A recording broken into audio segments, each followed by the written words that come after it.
Thank you for joining us for this episode of The State of Leadership, Simple and Beyond.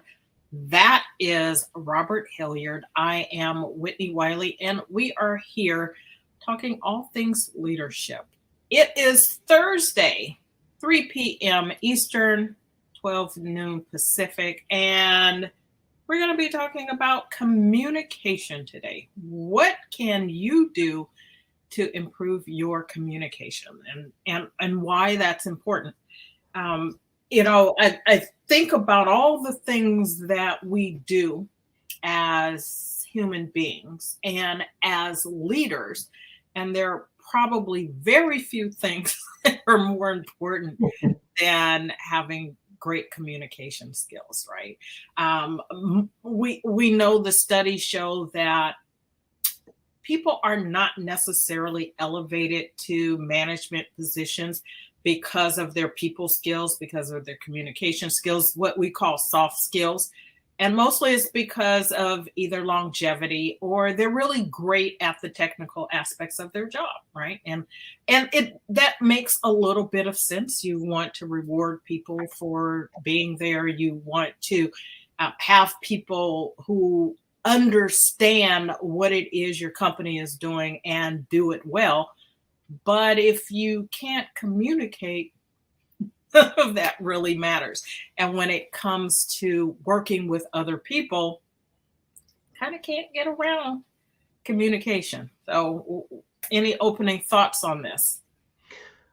Well, we're going to talk about what communication is and what it isn't in a moment. But I think that you're 100% correct. Communication is a key skill.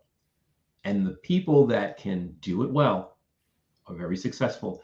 The people that are not very good communicators have a lot less success in many aspects of their life, particularly when it comes to business. Yeah. So we are going to go ahead and get started. And we are talking today's 5 keys to help you improve your communication skills. And so the first one is, as Robert alluded to, what is communication? So we need to understand what communication is and why it's so important to you and your team. Well, I think there's some misconceptions, right? Because when we talk about communication, we think of talking.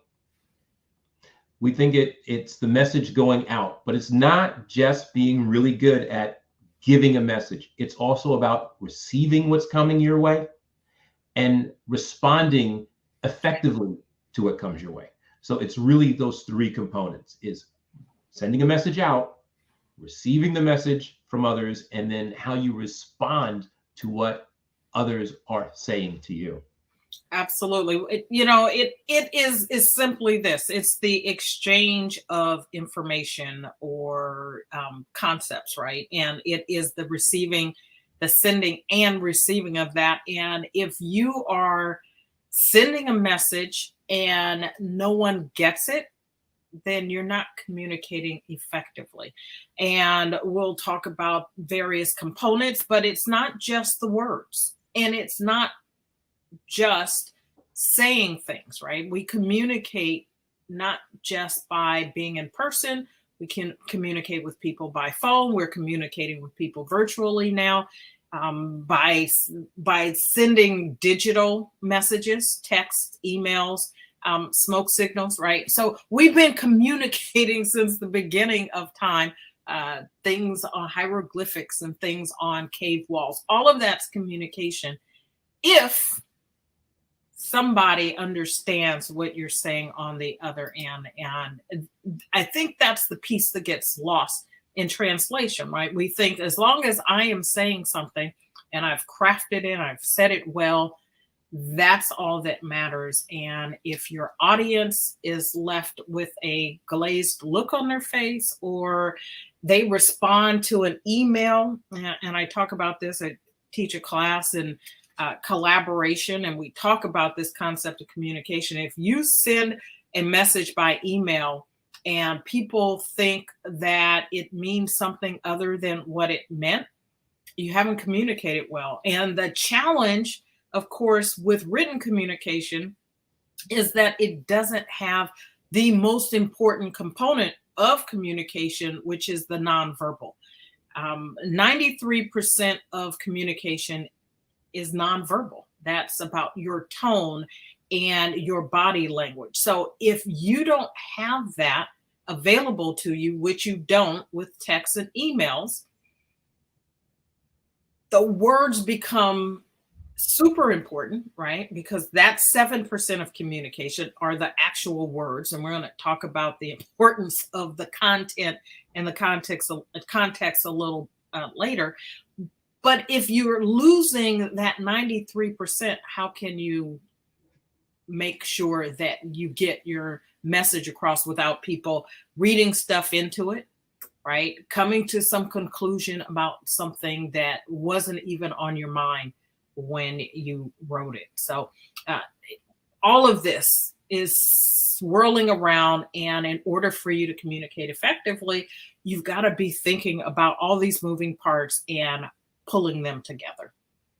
Absolutely. And we also have on this slide how important it is.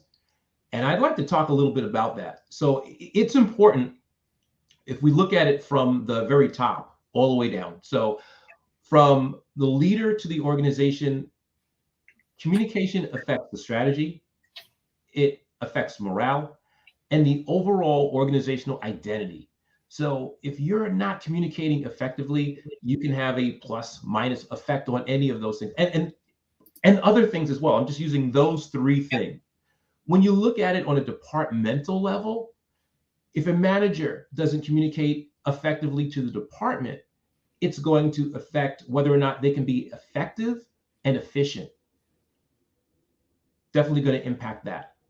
When you're looking at it on a team level, so remove the manager out and just look at the department or look at the team, the ad hoc team that's been brought together. If they don't communicate well, there's not going to be cohesion. And if you don't have a cohesive team, you certainly can't be effective. And the thing that we really forget is how we communicate to ourselves. Whether or not your explanatory style is positive or negative, if you're pessimistic or you're optimistic, if you have a failure, do you look at it and say, I'm never going to be good at this? Take communication as an example. You have a message that you want to communicate. It doesn't go well. If you're looking at that, it's a total disaster on your part, you're probably not going to be a successful communicator going forward. So I think if we look at it from the very top all the way down to the bottom, we really have insight as to how important good communication is. Absolutely. And here's another thing. We spend about 80% of our day, managers, leaders in organizations spend about 80% of their day communicating, right? And when you think about, again, the different types of communication, whether you're in a meeting, you are sending off emails, or you're just having a one-on-one conversation, it is this distribution of information, ideas, and eliciting feedback, right? The feedback is communication. So you're sharing things, you're getting things back. The whole point of business is to solve some problem. You're solving problems for your customers and your clients, right? And it doesn't matter what position you have in the organization. The nature of the reason that you're there is to solve some problem. And everyone's job inside of that organization every day is doing some aspect of that problem solving. That problem solving comes back to, again, being able to communicate with making sure you clearly articulated what the problem is, and then how you are going about solving that. And you talked about this importance, we're interacting with our peers, subordinates, customers, clients, our superiors, right? There are interactions that are happening all day long, and those interactions lead to either job satisfaction or dissatisfaction, helping people be motivated, resolving conflict, and how everyone is working together. And so part of that has to be gathering that information and making sure that the people who need to have it, right? And so this is the flow of information back and forth. And if you're not doing that well, then the right people don't have what they need to do their job.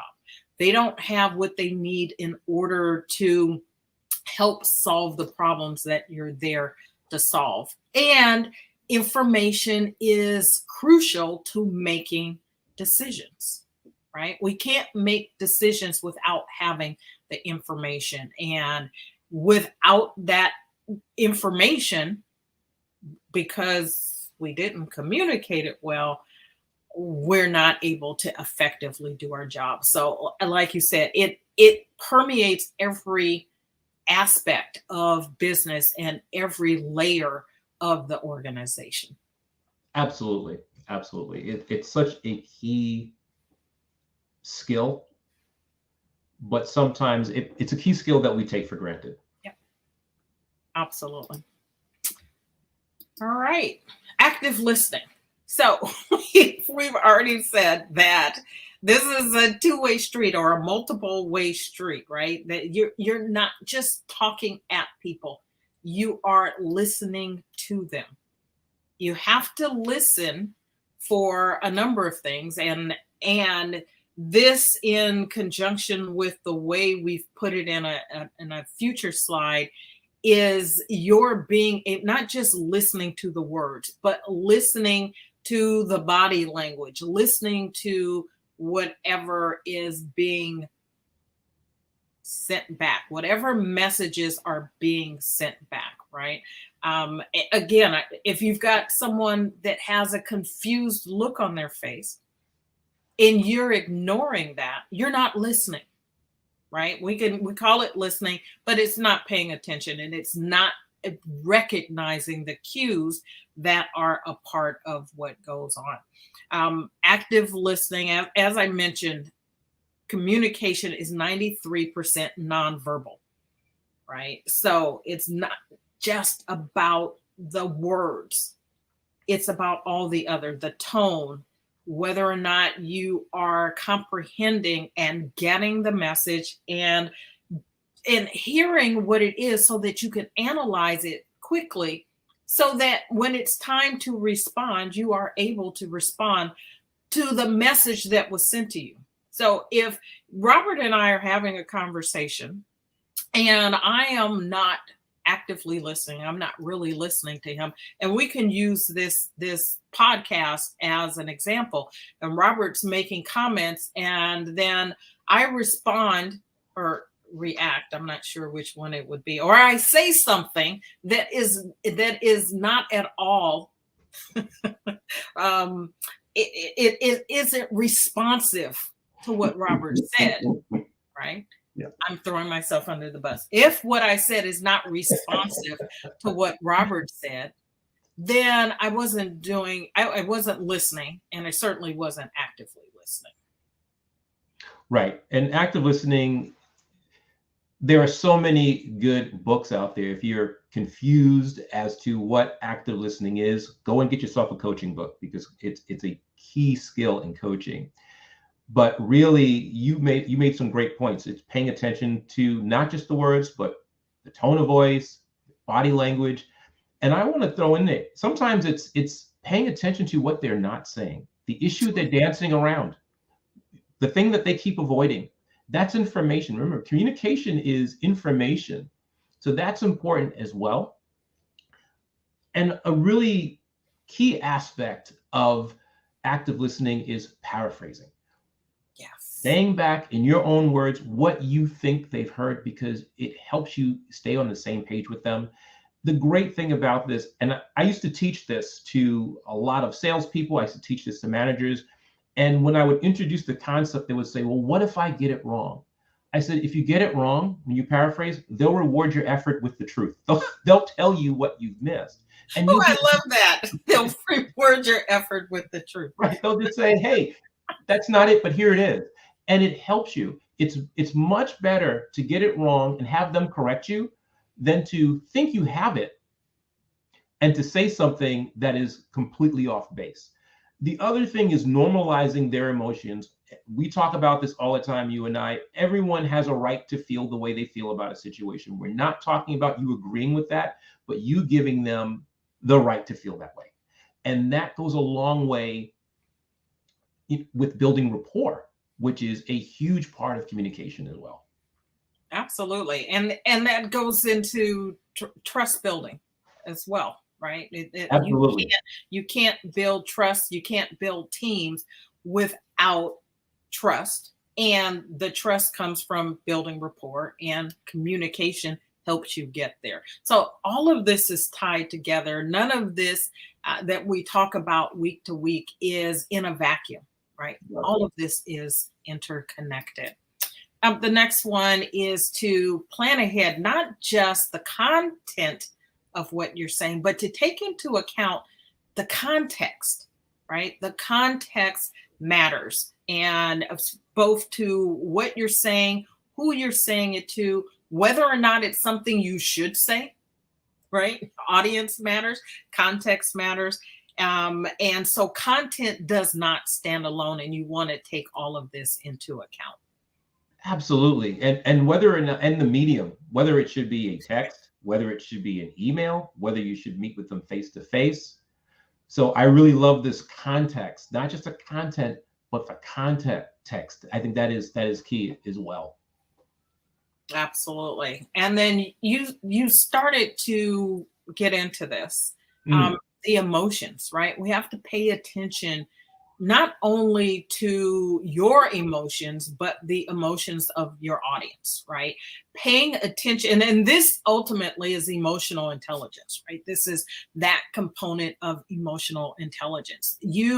I think often when we think about managing emotions, we think about managing ourselves, staying in control, not flipping out, not going overboard, but, sort of staying in our lane. And when you tie this to the context of the last slide, it's not appropriate for you to say everything that pops into your head.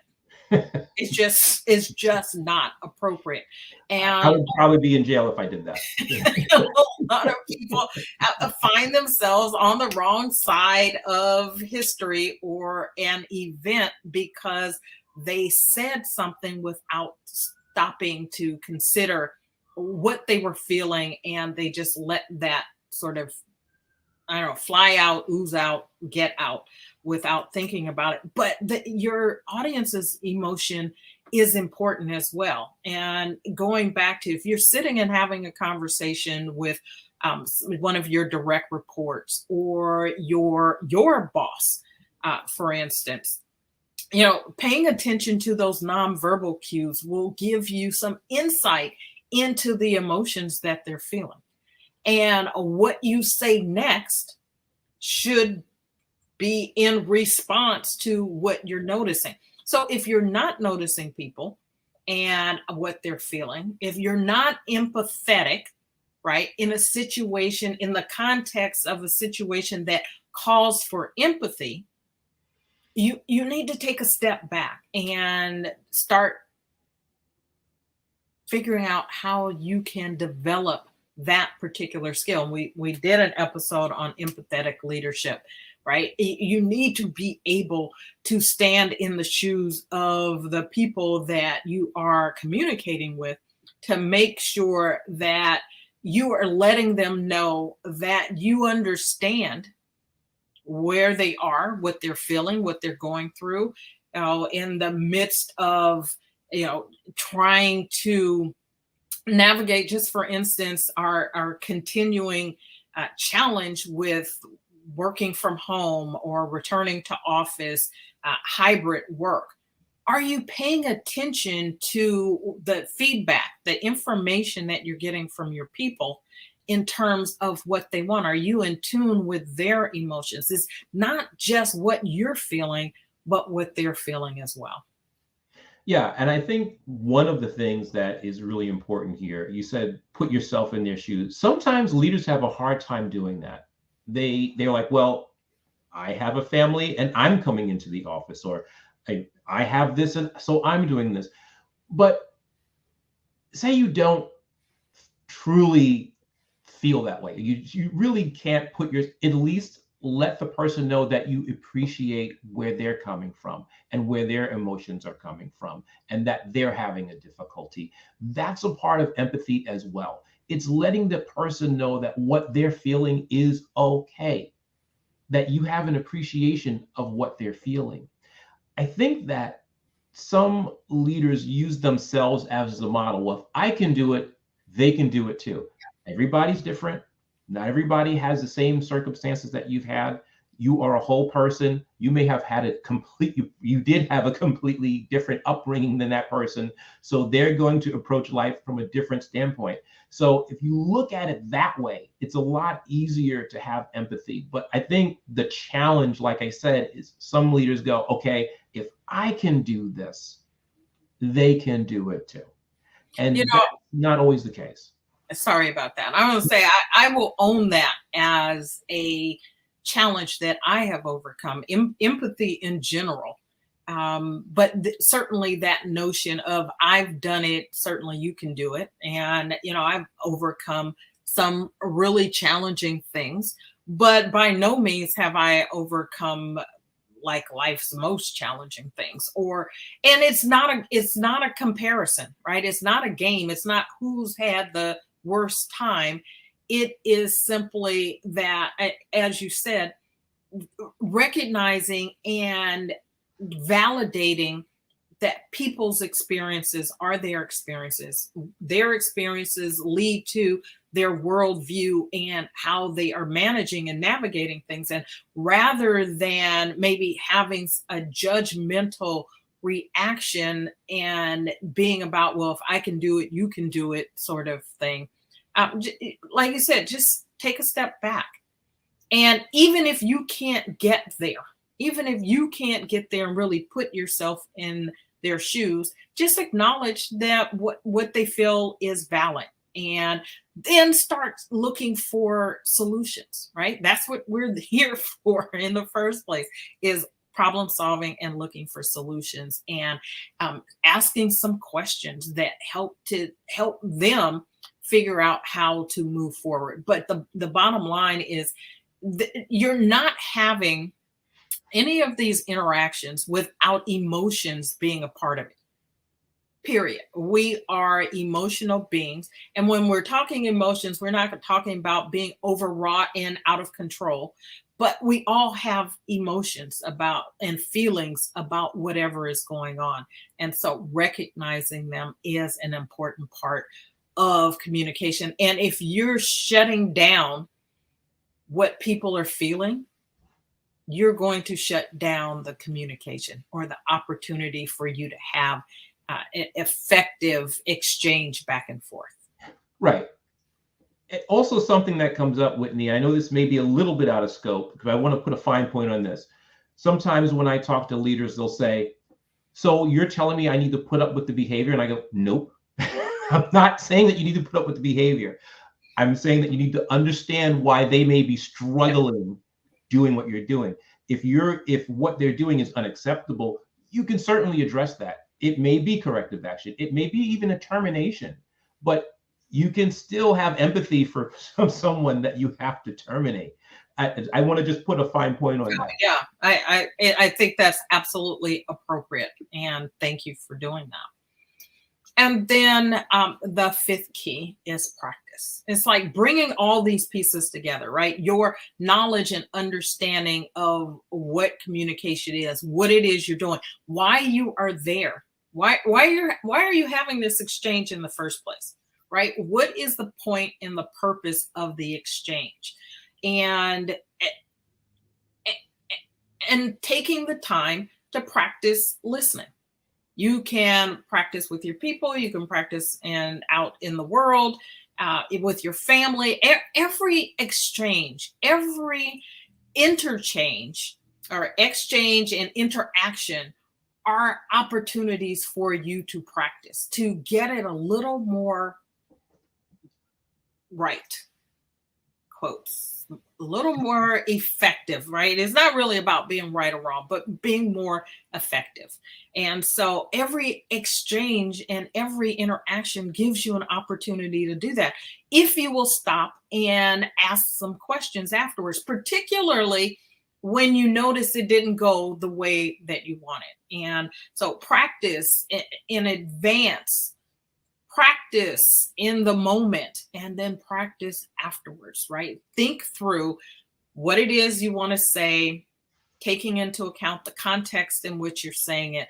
And you can play that out ahead of time, right? You may not get all the pieces right, but you can think through different scenarios and different flows and how you want to say something, and whether or not you're saying it the way that will be received by your audience. And each audience, each person that you're talking to, the people that you're talking to are your audience. I'm not talking about like on a grand stage, but one-on-one, the person you're talking to is your audience, whether it's you and your team, you and one other person, or you and 1,000 people, right?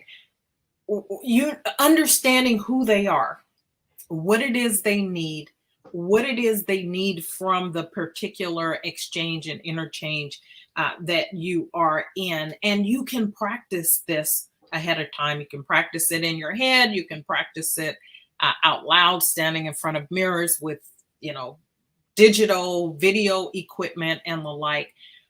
All of this is an opportunity for you to learn and to grow. And as you do that, make modifications, right? If there's a challenging conversation that you have coming up, difficult conversation that you have coming up with someone, all right, practice it with someone else and then make adjustments. Be willing to hear what came across well, what didn't come across well, and then be open to refining your message in order to get across what it is you're trying to get across. I love the fact that you said you put this in the before, during, and after context. I'm big on that. Like what you do before, you plan. Write out your message, get an outline, consider, analyze your audience, know who you're going to be talking to, know the context like Whitnie brought out earlier, and practice. Feedback is really key. Give yourself some really good objective feedback. There's some people that can't do that. Learn to do that. When you do something poorly, say, okay, that wasn't so great. When you do something great, that was very good. I want to do more of that. But be objective with yourself. There are some people out there, they think that everything they do is great. You don't want that because you're not going to grow. The other thing is when you say practice, when we talk about those active listening skills, those are great little things to practice. I say little, but they're just little parts of a really bigger piece of overall communication. You have an opportunity to practice those in every aspect of your life. At home, if you have a partner, practice them. If you have kids are great to practice on because they like to communicate. Practice paraphrasing with your kids. If you have kids, or with your nieces, with your nephews, practice empathizing, using those reflective statements with them as well to normalize their emotions. And this is what's funny. When I used to teach this, I would say, you're doing it well when people don't go, why are you saying that? Because they're going to know you're changing your communication style. So when you can get really smooth and people don't notice that you're paraphrasing or that you're using a reflective statement or empathetic statement or validating or whatever you want to call it, that's how you know you're getting better at it. So you have do it with your friends, especially those friends that are brutally honest and watch every single thing that you do.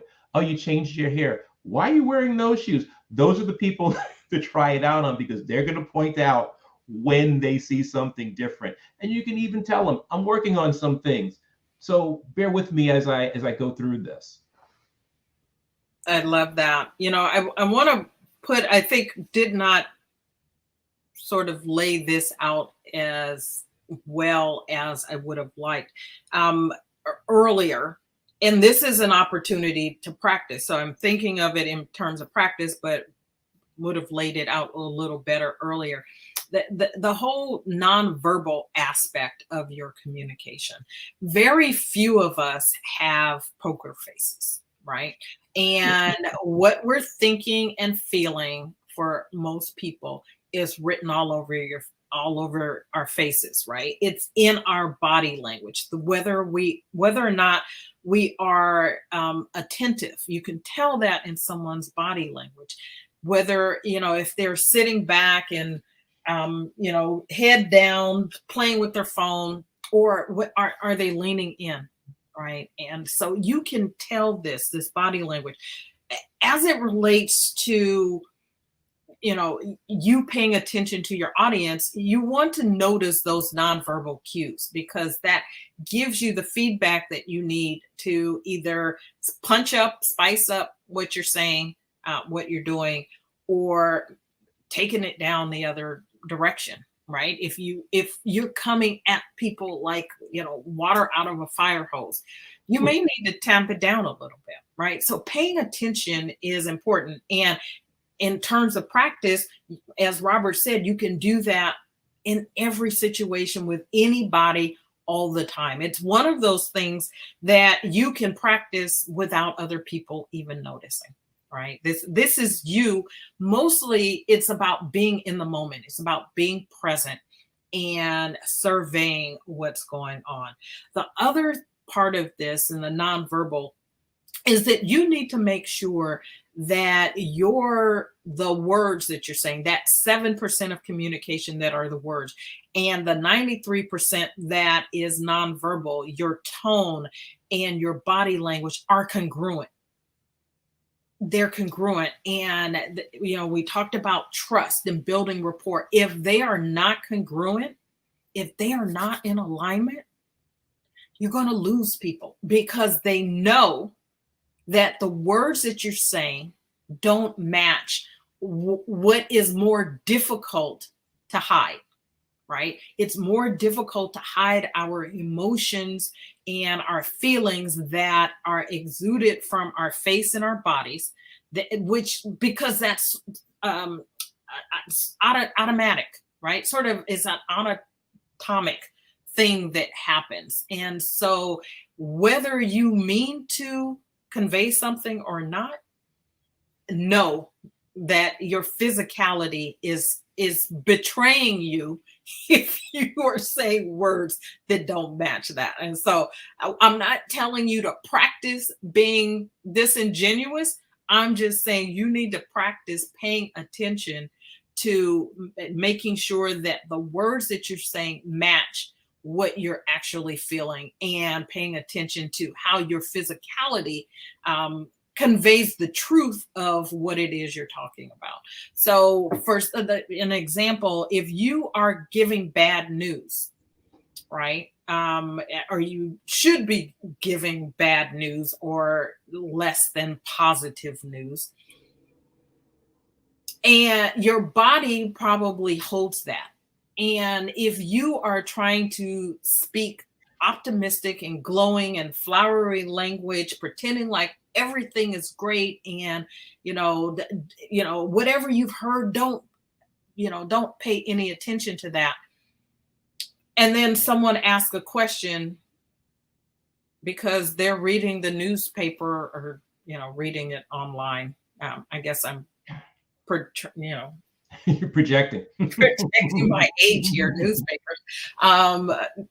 But if it is, your body language will change in that moment, and then you are still trying to sugarcoat things, people are going to notice. So I just wanted to say that in terms of practice, that's one of the other things that you want to take advantage of in practicing.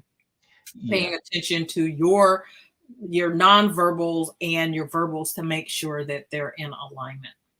That is resonant and dissonant communication, right? So you know I was like going through my data bank, my head going flipping through my mental library. So resonant communication is when your words tone and body language all match. Dissonant communication is when one of the three or all of them do not match. So you want to make sure that you're matching all of them if you can.